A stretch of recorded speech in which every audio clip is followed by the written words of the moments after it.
Bora, vai começar.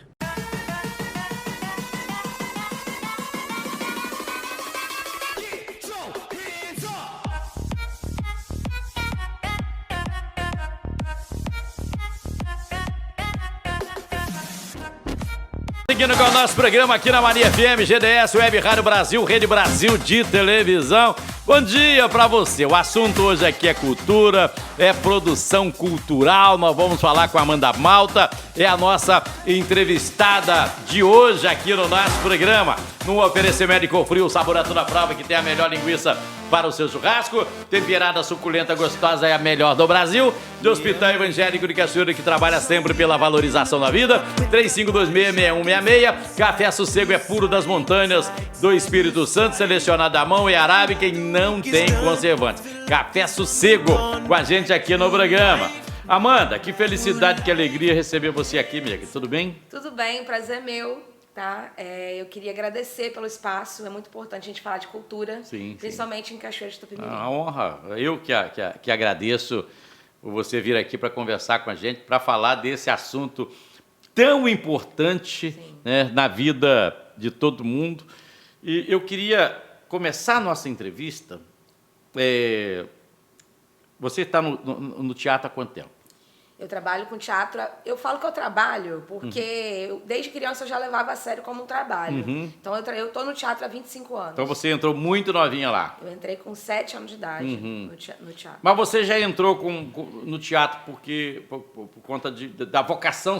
Aqui tá uma atriz e tal. Então, ou não? Como é que foi? Todo mundo falava que eu era uma criança que falava muito, né? Mas especificamente a minha mãe... percebia que tinha um desequilíbrio na fala um pouco, porque eu era muito agitada. Sim. E a intenção dela era me colocar em alguma atividade para que eu queimasse essa energia toda que eu precisava queimar. Sim. Né? E aí, ela me deu várias opções e uma delas era o teatro. E não sei, se você me perguntar por quê, eu não sei te falar, né? Eu acho que é por questão do destino. Sim. Eu falei que queria teatro. Sim. E entrei com 7 anos e não saí nunca mais. Você entrou no grupo Ela. Entrei no grupo Ela na época. Que ainda tinha lá o Evaldo, como falecido Evaldo era o Evaldo era o diretor do grupo, né? Ele e a Marilene, que é a esposa dele, eles dirigiam o grupo Ela. E lá tinha oficina para criança, né? Era o único grupo que tinha oficina para criança na época. E aí eu entrei com 9 anos, eu tinha que terminar o módulo, né? Receberia meu certificado, poderia ir embora. Sim. E aí fui convidada para participar do grupo juvenil, né? Do grupo Ela. E de lá eu só saí com 19 anos. Sim. Quantas peças você já participou? Aí peças que eu estou dizendo como atriz. Participando... Sim, mais de 40 espetáculos. É eu já mesmo? fiz. A maioria infantil, né? Hoje eu me considero uma atriz que sou especialista em espetáculos infantis. Por conta dessa experiência, Exatamente. esse número de espetáculos. De espetáculos. Foi mais infantis. Espetáculo adulto, dentro desses 40, deve ter no máximo 5. O resto foram todos infantis. E eu dou aula de teatro para criança. Eu comecei a dar aula de teatro para adulto agora, no ano passado, né? Entre o ano passado e esse ano. E foi online, né? Por causa da pandemia. Sim. Mas eu fiz pedagogia, inclusive, justamente para entender um pouco o mundo da criança e inserir no teatro. Bacana. Agora, qual foi a peça que você mais gostou? Olha... A peça que eu mais gostei de fazer... E aí eu já emendo a peça e a personagem que você mais gostou. Sim, a peça que eu mais gostei de fazer, por questão do calor do público, porque o calor do público infantil é muito maior, foi a Bela e a Fera, que me marcou, né? Eu tinha 9 anos de idade, eu era a Xícara, a Petit, Sim. E as crianças se identificavam muito, porque eu era criança no palco, então, querendo ou não, as crianças se identificam ali com a personagem. Agora, a personagem que mais me marcou hoje, para eu te falar, pela mulher que eu sou, né? Por tudo que eu venho construindo, foi a minha última personagem do monólogo que eu montei, que se chama Emily Dixon, que é uma poetisa norte-americana. Eu fiz a história dela. Aí a Amanda se identificou com a personagem. E não só me identifiquei, como ela transformou minha vida pessoal, né? Eu me tornei uma outra mulher depois que eu comecei a montar o espetáculo. Por quê? Porque ela era uma poetisa na década de 30, né? Uma mulher não podia escrever, ela morreu sem publicar todos os poemas dela, né? E aí, querendo ou não, ela trabalha uma questão aí do feminismo, que as pessoas... Não podia por a questão de ser mulher. Ser mulher. Sim, o pai a proibia, né? No entanto, que quando descobriram ela depois da morte, tinham mais de 150 poemas embaixo da cama dela. Isso. E ali eu comecei a estudar questões sobre o feminino, sobre a mulher, que eu não entendia, que não nos é passado, né? E eu comecei a entender muitas questões, até mesmo reconhecer relacionamentos abusivos, né? Que muitas mulheres não conseguem reconhecer, por isso sofrem violência, por isso a gente tem um índice enorme de violência contra a mulher, principalmente no Espírito Santo. E aí, a partir disso, eu comecei a perceber. Eu posso abrir, não tenho vergonha, eu falo pra todo mundo, eu terminei um casamento devido a estar montando o espetáculo, porque eu percebi... Você percebeu que tinha algo de muito errado e que você só percebeu a partir do momento que você se aprofundou estudando a personagem. Exatamente.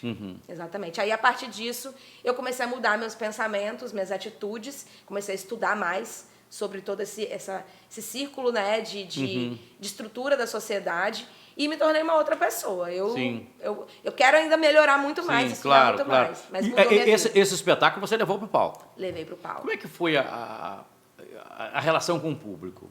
Olha, principalmente com as mulheres, né? Elas se tocam, de maneira especial. Muito tocadas, né? O texto é muito forte, né? A gente costuma falar que dentro de um espetáculo 50% é o texto. O texto é muito forte e toca muitas pessoas.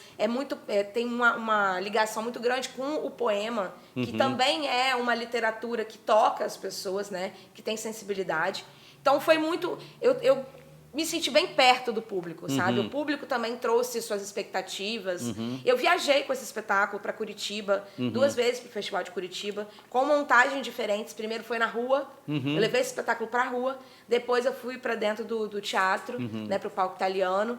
Fui para Uruguaiana, né? Já fui indicado a alguns prêmios. Agora, eu fico imaginando aqui, monólogo, sempre foi uma questão do seguinte, olha, gente, o monólogo é o seguinte, tem que ter um grande texto, depois tem que ter uma grande interpretação do ator, da atriz, porque senão o público não aguenta, porque o monólogo é um negócio, você e você, porque senão o público não aguenta.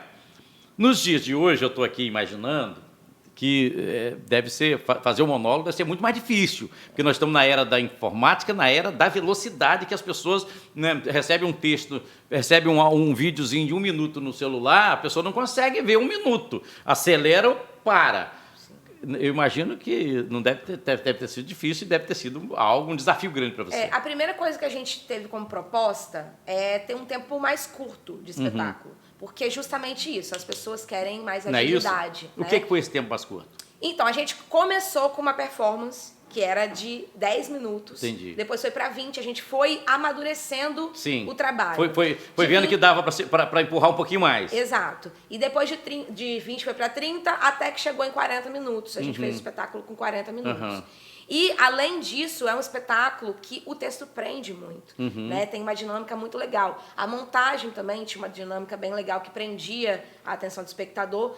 E, assim, foi meu primeiro monólogo, né? Eu nunca tinha feito um outro monólogo, mas foi uma experiência bem legal. Foi uma experiência que Foi o primeiro ou foi o primeiro e único, até agora? Até agora é o primeiro e único. Mas eu tô aí... com um projeto, né, que se passar no edital aqui do município, eu vou montar meu segundo monólogo. Você está falando da Lei Rubem Braga. Exatamente. Você está lá concorrendo com um caminhão de projetos. Estou concorrendo com 6 projetos. 6 projetos. Tomara que passe. Né? E se passar aí, vem o espetáculo. Vem muito projeto. E vem o espetáculo, que se chama Confinada. De quem é esse texto? O texto é do Luiz Carlos Cardoso e a direção é dele também, de Cachoeirense. Pois é, eu ia entrar exatamente nessa questão aí. De onde vêm os textos? Vocês pegam aí textos consagrados de fora, de autores conhecidos, textos ou não? Tem alguém de Cachoeiro também escrevendo? Depende, né? Quando a gente vai decidir montar... Estou falando só do teatro, e tem gente... Sim, tem gente que escreve, sim, tem dramaturgo em Cachoeiro, conheço alguns, mas a gente... Depende muito do tema que a gente quer falar. Às vezes a gente encontra um texto que é consagrado, que é muito legal, que a gente tem uma proposta interessante para o texto, e a gente monta, né? Pede autorização e monta. Mas esse texto em específico, o Luiz escreveu durante a pandemia e para mim. né? A gente ficou conversando muito, né? Os artistas estavam trancados, todo mundo estava trancado dentro de casa. Surtando em casa. Exato. Imagina artista trancado, gente. Não surta, tem como, surta. né? Eu sou muito 380, então é muito difícil para mim. E aí a gente trocando ideia, chegou no final do ano, ele falou, Amanda, de tanta ideia que a gente trocou, eu escrevi um texto para você. Vamos montar? Eu falei, claro, agora. Você pegou e gostou. Maravilhoso, e trata incrível. de quê? Trata de uma mulher que fica confinada durante a pandemia. Ah, entendi. Aí com seus conflitos todos Exatamente. e tal. E aí... Seus surtos. Se passa lá na Lei Rubem Braga, se for aprovado... A gente vai montar. Na área de teatro, tem quantos concorrendo lá? Olha, sabe? Vocês têm acesso a isso? Eu tenho acesso, saiu uma lista, mas eu não vou lembrar de cabeça. Mas deve ser aí por uma base de 17 projetos que estão concorrendo na área de teatro. Ah, você tem 6, você está com a metade, então. Não, o meu não são 6 na área de teatro. Ah, tá. Você tem esse. E quais outras áreas que você faz? Então, eu sou produtora cultural, né, Parraro? Então, eu trabalho com várias parcerias de artistas em Cachoeiro. Então, eu escrevi projeto na área de música, eu escrevi projeto na área de literatura. Não sei se você ouviu falar, eu e outras mulheres, criamos um jornal feito só com mulheres na cidade. Não. Que se chama Secreta Luz. Gente, eu sou um desinformado. É um jornal online ainda, né? Não. A pretensão dele, se passar na lei, é que ele tem uma edição especial impressa. Ah, que né? legal. E são mulheres escrevendo o que elas pensam. Tudo surgiu de uma discussão no grupo. Como é que as pessoas acham esse jornal na rede social? A gente tem um Instagram que se chama Secreta Luz. É só entrar lá. Secreta Luz. Só entrar lá, pedir inbox no privado, que a gente manda o jornal online para todo mundo. Entendi. Bem, eu vou puxar o intervalo comercial. Claro. E depois eu quero falar o seguinte. Você ficou 19 anos no Grupo Ela. Sim. Né? Hoje você tem seu grupo de teatro. Você me responde daqui a pouco, tá? E a gente continua a nossa conversa aqui. Amanda Malta é a nossa convidada de hoje aqui no nosso programa. Breve intervalo, voltamos já. Segura aí.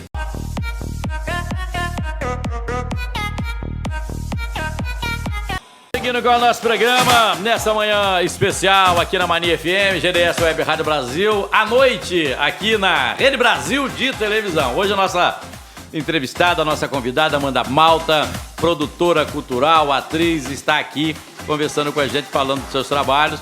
Essa pandemia atrapalhou um bocado, né, Amanda? Sim, foi difícil, né? Para todos nós, eu digo no geral, mas para o artista que trabalha de certa forma autônoma, né? Eu sou produtora cultural, eu não tenho vínculo nenhum com nenhuma empresa pública nem privada, então sou eu por mim mesma. Então, pra gente, eu que sempre corri atrás, sempre fui dessa questão da produção muito ágil e tal, me senti presa dentro de casa. Me senti não, estava presa dentro de casa, sem poder atuar, sem poder trabalhar, ganhar meu dinheiro, porque nós, artistas, somos profissionais e também comemos, pagamos aluguel, fazemos tudo, né? E aí, minha renda financeira foi a zero, assim, em 2020, no início de 2020. Entendi. E aí foi difícil a gente correr atrás. A gente não ficou parado mesmo dentro de casa. Eu fiz várias coisas online, algumas até de graça, para chamar o público, né? Para ter uma oportunidade das pessoas conhecerem meu trabalho também. Ao longo da história, o artista, em vários momentos, né, da história, era tratado como preguiçoso, vagabundo, não queria trabalhar, não olhava quem cantava, atuava como trabalho. Isso mudou de verdade? Não.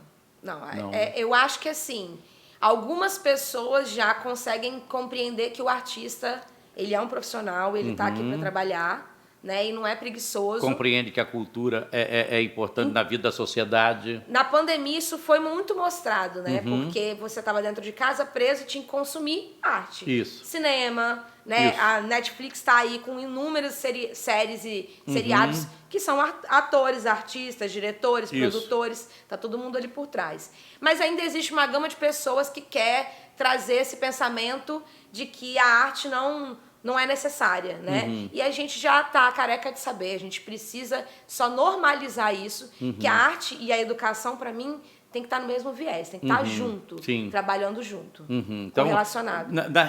Nós estamos avançando, então, nessa questão? A passos lentos, mas estamos.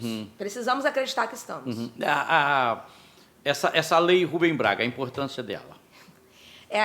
Eu vou ser bem sincera, Parraro, e isso até eu tenho falado muito nas rádios, que eu tenho ido dar entrevista, até mesmo para chamar a atenção do empresário, Sim. do comerciante, das pessoas que têm um comércio, uma empresa em Cachoeiro do Itapemirim.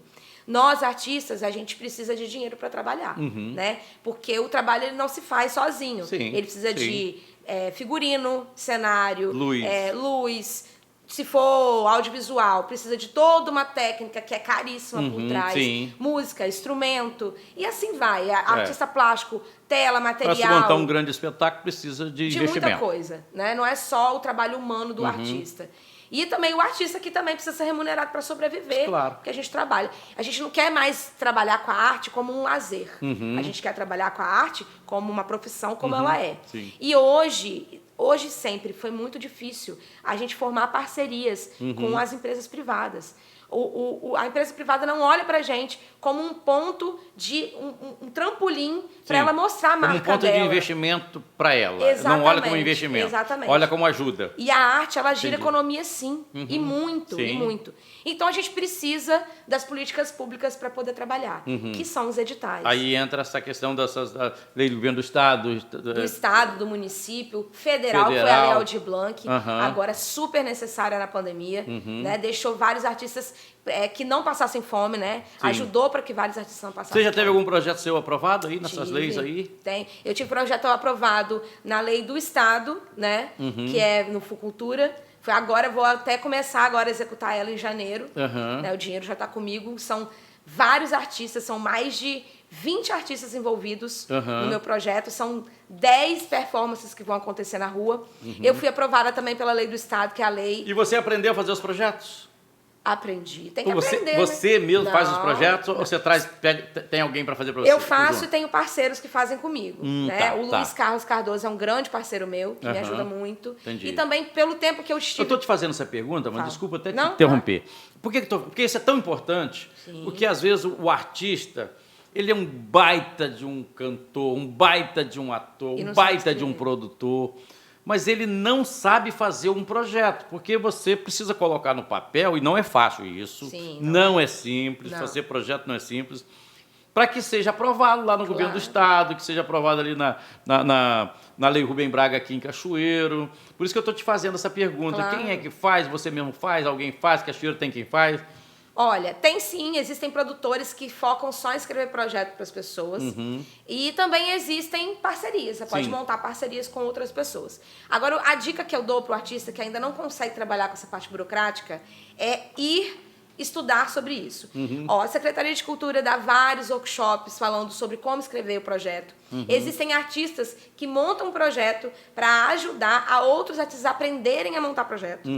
Tá? O Luiz, por exemplo, já deu várias oficinas. Isso tudo tem em Cachoeiro. Tem. É só procurar que tem. Existem várias formas de você aprender. O Estado, por exemplo, está com edital aberto agora, 2021, e vai ter um workshop que o Estado vai dar. Aqui em Cachoeiro ainda não tem data marcada, mas é sempre bom ir lá na Secretaria de Cultura e perguntar, porque eles têm acesso às datas. E eles vão dar um workshop, um curso, Do para você governo do aprender. Estado para 2021.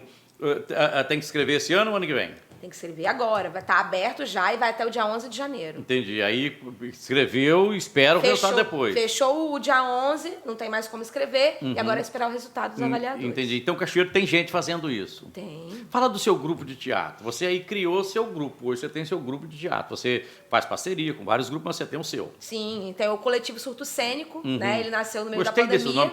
Coletivo Surto Cênico. Eu tava surtando mesmo, né? Essa foi a realidade. Foi um surto dentro de casa, na pandemia, não podendo trabalhar. E aí, em conversa com alguns amigos, falei, cara, eu vou surtar. Aí o amigo falou, vamos surtar coletivamente. Falei, cara... Vamos surtar todo mundo junto, Isso então? dá um nome. Isso dá um nome. Aí eu coloquei Coletivo Surto Cênico. E a intenção é surtar em coletivo mesmo, é com todo mundo. Então eu tenho várias parcerias com outros grupos, outros artistas. Está na hora do Teatro Municipal ser reformado. Já passou da Já hora. passou da hora. Não é? Esses dias alguém veio aqui e eu falei, gente, Vitor, rapaz, a cultura, você precisa cuidar da cultura. Como é que você tem uma cidade sem um teatro? Já está lá, a enchente passou tem 2 anos, já está na hora de reformar o teatro, porque o teatro municipal, para a vida do artista, é tudo, não é? Principalmente para o artista local. Exatamente.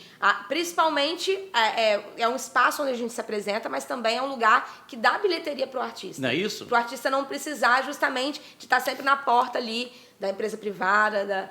É claro que tudo isso em conjunto é incrível, né? Claro. Mas a bilheteria também ajudava muito o artista a sobreviver. Quantos grupos de teatro tem em Cachoeiro hoje? Olha, eu acho que é para mais de 10 grupos. Vamos falar de uns teatro. nomes aí, vamos lá.